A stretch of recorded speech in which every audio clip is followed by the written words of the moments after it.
Hello, public opinion aficionados, and welcome to Rasmussen Reports. And we are back to cover the continued apparent implosion of the Trump administration. Now, we'll look at his numbers to see how bad they are, but I'm talking about all of the people who are DMing me now. There's so many I can't even read them all, of people who have supported Donald Trump for 10 years, and now they can't believe he's attacking the base. He's slapping them in the face. He doesn't even understand his own movement. And hopefully this video will help some people in the Trump administration understand your own movement, because you need to course correct really fast. This is really something that's going on right now. And I said on Twitter, this no talent quote that Donald Trump has is like the case closed Epstein thing all over again.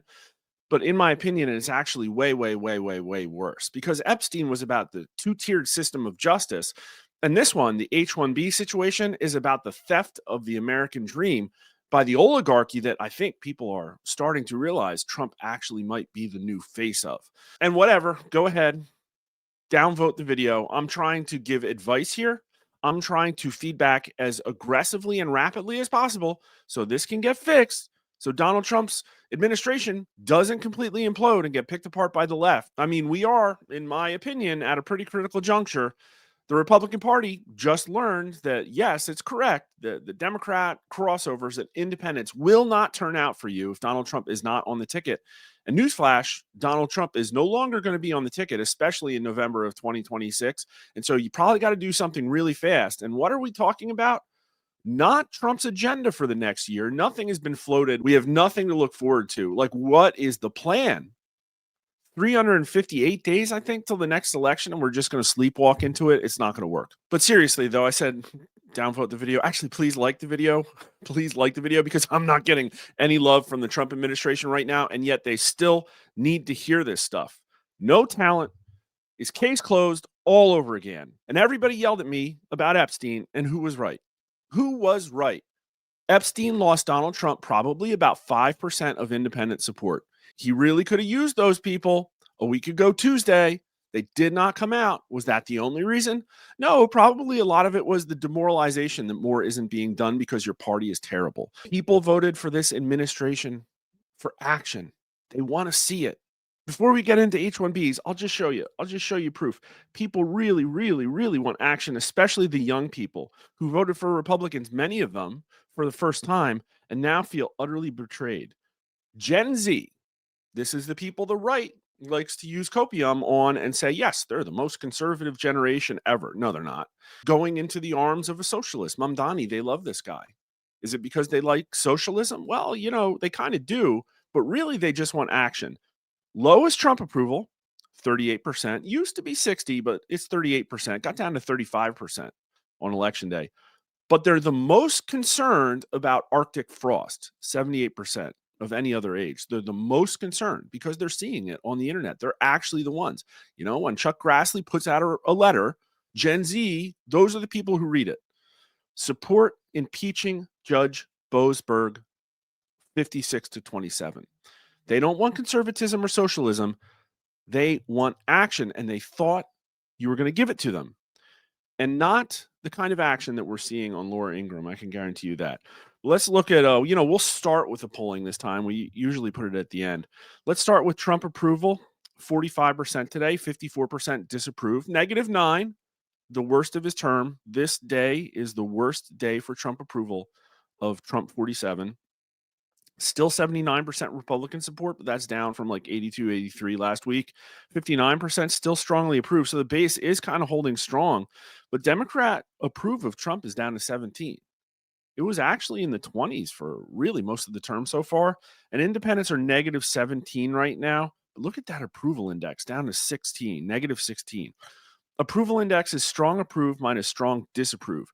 That sort of like shows you the balance between true love and hate. And this number is really, really, really bad. Now, are we at Biden territory yet? No. This is a warning. This is an inflection point. Keep doing what you're doing, and the numbers will get worse. So, why do I compare this to Epstein?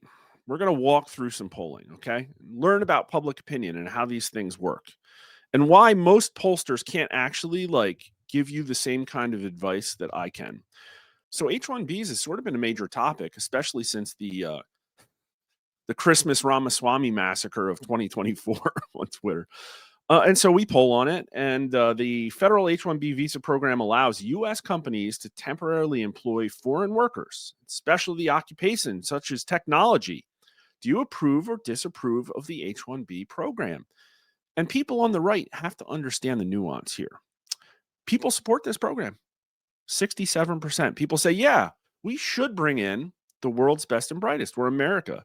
67% support, but only 31% strongly approve. And there are 22% who disapprove, but only 8% strongly. And, it's most ages. Men actually approve it more than women, which is kind of weird.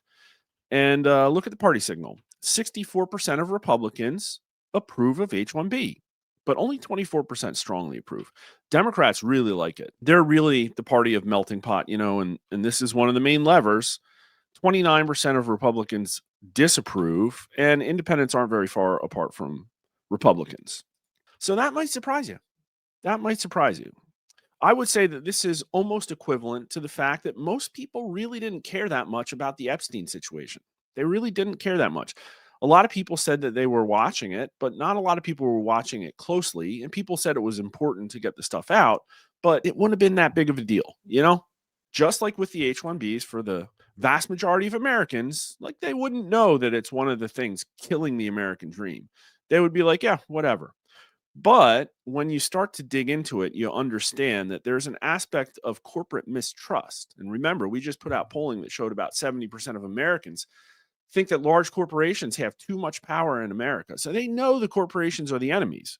And when you take something, for many people, like the idea of comparing H-1Bs to like corporate power, that might be a new thought.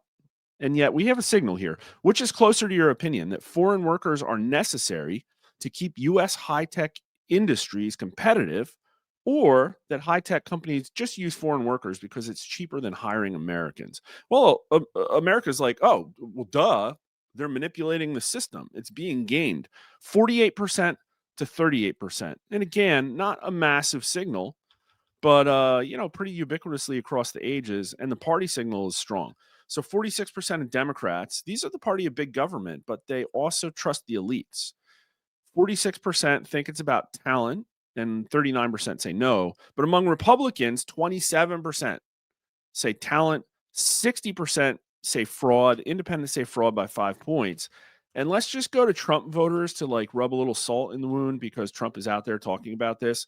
Only 24% of Trump voters think that foreign workers are necessary to keep U.S. high-tech industries competitive. So this is a clue that, like, if you're going to talk about it, you should have some nuance.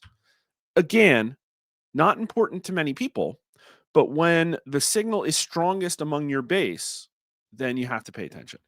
But that's not all. We polled about it more in September. Donald Trump recently moved to restrict entry of foreign immigrant workers under the H-1B visa program, requiring a $100,000 payment for new applications. Do you approve or disapprove of requiring this fee? 48% approve, 44% disapprove. So not wild approval. The young people, believe it or not, were against it, even though they're the people probably most harmed by the H-1B program, 42 to 50. Again, these people are young. They don't know all of the ways of the world. They have to be looked after. But the people like in the core, working age, the breadwinners here, 55% approve, 35% disapprove, and the party signal, Republicans love it. Republicans absolutely love it. 79%. So people thought, only 64% of Trump voters thought the corporations were manipulating the H-1B program. But then when Trump comes out and signals it's a problem, we're focusing on it, here's a policy. Trump voters see action, they understand the matrix now, and they love it. Except my understanding is the program kind of got gutted, at least a little bit, maybe because of the tech bros. Maybe they shouldn't be in the White House. It got gutted a little bit. And so now we have all of the bad optics for the Indian community, not voting for Republicans ever again. And we're not actually really getting rid of anybody. That's probably what's happening. Let's just look at Trump voters for this one too. I'm just curious. Yep. Overwhelming approval. 80% of Trump voters approve, 12% don't. And Harris voters are 76% against it. They don't want Trump to have a win. That's really what's going on there. Trump said the action on H-1B visas is necessary to curb abuses that displace U.S. workers and undermine national security. Agree or disagree that H-1B workers displace U.S. workers and undermine national security? These people need to be led. Don't you understand? Because 48% of them approved of Trump's program, but 51% of them say, well, they are taking our gerbs. They are taking our gerbs. 43% disapprove, and the young people are up to 44 to 49. So it's narrowing a little bit. But look at the Republican numbers, up to 81, taking our jobs, 15% against. And the independents here are all of a sudden like, yeah, wait, yes, that's it. This is a problem. 48% to 45%. But there's more going on. Is it just about national security and taking our jobs, or is it something bigger and more pervasive? The current number of foreign immigrants admitted to the United States as legal permanent residents is approximately 1.2 million each year. Too much, too little, or about right. 35% say too much, 12% say too little, basically a 3-to-1 there, but 37% say about right. I think part of the problem here is people don't have a frame of reference for 1.2 million people. And again, it's the young people being hurt by this immigration. Maybe a lot of these people are immigrants, but these young people being hurt by immigration. But once you get into the millennials, too much.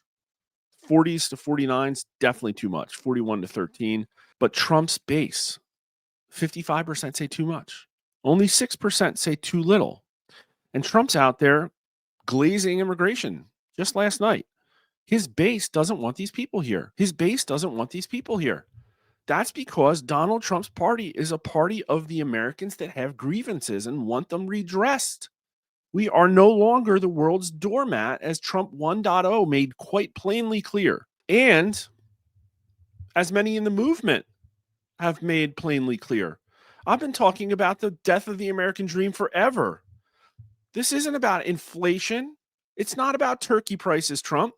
It's about the hollowing out of the American middle class, of the destruction of our economy by offshoring, by immigration, by hostile anti-American corporatist policies. You know, the kind of stuff that you talked about on the campaign trail, but like isn't actually being anything done about right now.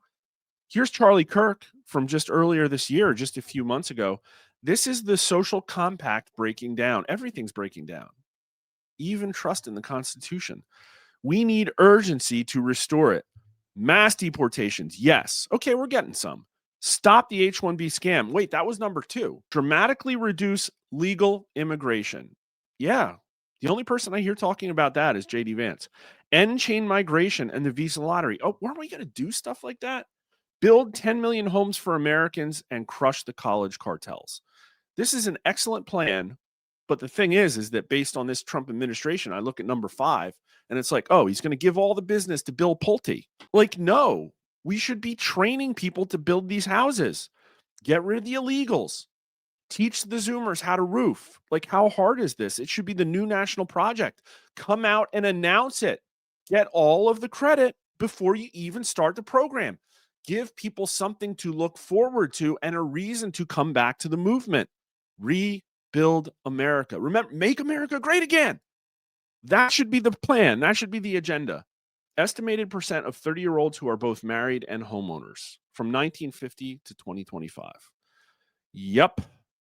We've become an economy of corporate welfare and the oligarchy and the elites stealing from the middle class. It's what happened. They hollowed out the middle class.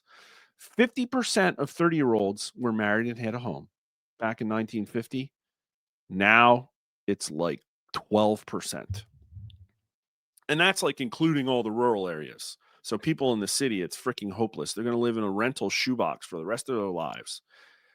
Is it no wonder that they're voting for socialists? And when did this really start to collapse? Well, you know, like 1990s, we're getting like NAFTA. Republicans and Democrats were working together to offshore stuff. Big business was going all in on China. And then Donald Trump like ran on like China. He ran on China. Now he's like 600,000 Chinese students. We love these people. We're making a deal with these people.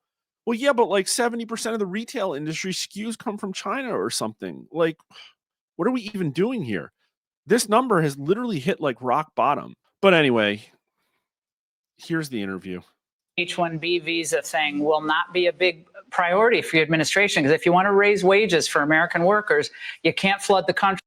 Charlie Kirk probably got Trump in the White House, and everybody was surprised by the Zoomer turnout. And H-1B abuse was number 2 on Charlie's list just a few months ago. Just so you have that context. With tens of thousands or hundreds of thousands of foreign workers. You also do have to bring in talent. Okay. You do need the talent. Okay. He's defending this program with a 1% thing. The problem is the 99% thing. You have your H-1Bs. Yep, we can take talent from the rest of the world. Okay, there's a super good battery engineer in South Korea. Fine, bring him in.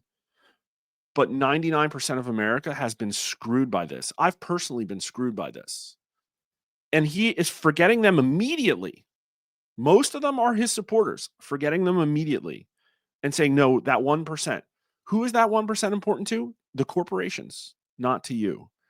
We need that person. We need that one battery engineer from South Korea to build Teslas. It looks that bad. When we have plenty of talented people here. No, you don't. We don't have talented. There it is. Good job.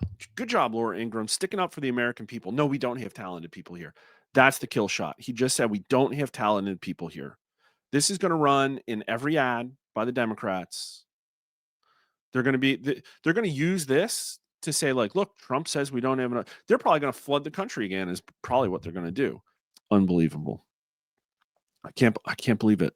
No talent here. I'm a qualified Navy nuclear engineer with a bachelor's degree in mechanical engineering, master's in engineering management, and a Wharton MBA. And I was getting pushed out by H-1Bs. It is not about talent. It is not about talent. No, you don't have certain talents, and people have to learn. Okay, certain talents. People have to learn. How hard is this? Keep listening. I think you'll understand that Trump, even though he's a business guy, has no idea how the job market works. You can't take people off an unemployment line and say, I'm going to put you into a factory where we're going to make missiles, or I'm going to put How did we ever do it before? Well, I'll give you an example. In Georgia, they raided because they wanted illegal immigrants out. They had people from South Korea that made batteries all their lives. You know, making batteries are very complicated. It's not an easy thing and very dangerous. A lot of explosions, a lot of problems. So he's defending raiding the illegals. Fine. That company should be brutally punished. They probably weren't. That company should be brutally punished for employing illegals. But he's saying, well, the Koreans there that were helping them, they're totally fine. Well, first I would say, what is that entire plant? Immigrants? That's not good. That's probably not good for America. But the second thing is this. It's like, I understand the edge case where you have to like bring somebody from around the world to help set up a factory. I get that. But for everybody else, this is how it works. Okay. Oh, we need a missile engineer. Let's look at the resumes. Oh, we got 20 missile engineers. Let's look at these guys and see which ones we can give the least amount of money to. Oh, it's the H-1Bs. Oh, this is great. We're going to get all these DEI checkpoints too. BlackRock's going to love us. This is awesome. Vanguard's going to love us. Our ESG scores, we're going to get free loans and stuff. So they hire this H-1B. But let's say they can't. Let's say that H-1B, they can't sponsor that guy. Well, they still have 19 other resumes. And probably 5 of them at least are Americans, right? So what happens? They pick an American. Oh, that person might not be qualified. They might not be okay to work on a missile plant. They're in the unemployment line. Well, they are still an engineer. How many months does it take to bring I'm just saying, there are qualified and talented Americans, and this is what corporate America used to do. It used to train people. We could do that again. The Navy taught me to operate a nuclear reactor in 12 months. It's not hard. They do that for English majors. That's how easily and quickly corporate America sold the American worker down the river. Disgusting. That's how it works. Oh, we can't get the exact person we want. It's about money. Oh, we can't get the exact person we want. Oh, there's somebody just as qualified almost. Well, we'll train them up. And what happens is that frees up a person. Someone moves up. That frees up a person. Someone moves up. And then magically, that person on the unemployment line He has a new job somewhere else in the factory, maybe sweeping the floors. Donald Trump doesn't know how the job market works. I can't. And this is real. This is real. Again, I've been taking these posts from disillusioned supporters, and I have so many now. I guess I'll keep doing it because these people have no other voice. My voice isn't very loud. My voice isn't very loud, but yours can be. I'm a CPA who was laid off last month. A ton of us were laid off. Who wasn't laid off? The H-1B workers they brought over from India, and the Indians, our work also now is being offshored to. This is a crisis in our country. We're giving our jobs away. Jobs that can be done against Trump's belief by talented American workers. You have American companies paying for accounting and tax work, and the money is all being sent offshore to India. How does this help the U.S. economy? Trump, this happened under your term. An American lost their job. Them and their colleagues' work was offshored to India under your term because of H-1Bs that you just defended on Laura Ingraham. People have been begging for you to come out and speak, and this is how you did it. It has to change. This one's really bad. 3-time Trump voter, 2016, 2020, and 2024, and I regret it entirely. Trump is a POS traitor and has slowly decayed into becoming another Israel first boomer neocon. Well, we talked about the whole boomer neocon thing. It is a problem. It's not very good on the cusp of the fourth turning crisis to look like a boomer because the young people will literally abandon you. I'm tired of the lies, gaslighting, and deflection. I will no longer vote Trump, Vance, or the GOP. The H-1B issue is the most insulting. I'm in tech, and it's the reason why I can't get a job, all while trying to support a disabled sibling and elderly parents. I wish Trump, well, you can read it. People are really, really, really mad. People upended their lives to support Trump. People got ostracized from their families and fired from jobs to support Trump. People get stuff thrown at them if they wear a MAGA hat. He has to understand his base. He has to get back to Twitter. Something's got to give. Benny Johnson's out there still working. Good for him. Charlie Kirk was killed a few days after posting this. This was Charlie's final policy push to save America and signal to millennials, Gen Z, and Gen Alpha that we will fix what's broken so they can achieve the American dream. We're working on this together. The Trump administration needs to be laser focused on dismantling the administrative state, taking down the government, restoring trust in the government. That means visibly reforming the agencies. Kash Patel looks like he's just slinging lawsuits and not actually firing the people at the FBI who raided Mar-a-Lago, just saying, are the Arctic Frost people still there? Just saying, reform the institutions, restore the middle class. You can't do this without economic populism. You can't do this without having boxing gloves with the big corporations that are all over your administration now. Something's got to give. Rebuild the middle class, reform the government. Are you going to be able to do this all at once? No, but you have to lay out the plan. This is what people are crying for when they say they can't afford their groceries. This is what they really mean. They just don't know it. They just know something's wrong, that America has been stolen from them. You have to give them America back, or we're all going to be socialists. I heard that Donald Trump is going to go out on a speaking tour. Maybe they're talking about it. And I'm really worried that he's not going to have the right frame of reference. You need to smash the oligarchy. You need to not be the oligarchy. And it looks like you're surrounded by people who are telling you oligarchy stuff. So you can be pissed at me or whatever, I'm just speaking from the heart here. I'm trying to save America. I don't want my kids to be drafted into a Eurasian war for NATO. And I certainly want them to have jobs. I certainly want them to have a society that is still recognizable. And I'm concerned. I'm concerned about where we're at. So hopefully this doesn't fall upon deaf ears. Please please subscribe, please share it, maybe clip it. I don't care. Get it out there. Really appreciate it. I'm Rasmussen_poll and @HonestPollster on Twitter. That's where the conversation is. Hope to see you there. If you've learned something, make sure to like the video and subscribe. Follow us on X at Rasmussen_poll and myself @HonestPollster. You can watch our videos on YouTube at Rasmussen_poll and Rasmussen_rewind and on Rumble at Rasmussen Reports. We stream multiple times a week on Twitter, Facebook, Rumble, YouTube, and Getter. Thanks for watching.